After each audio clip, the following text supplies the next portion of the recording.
This sound makes most people think the watch is broken, but some collectors will pay over $1,000 just to hear it, and here's why. This is a 1960s Bulova Accutrons, the world's first fully electronic watch.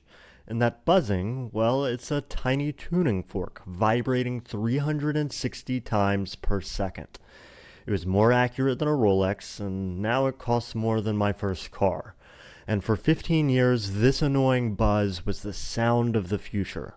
So yeah, it sounds like a dying smoke detector, but to collectors, it's the sound of history.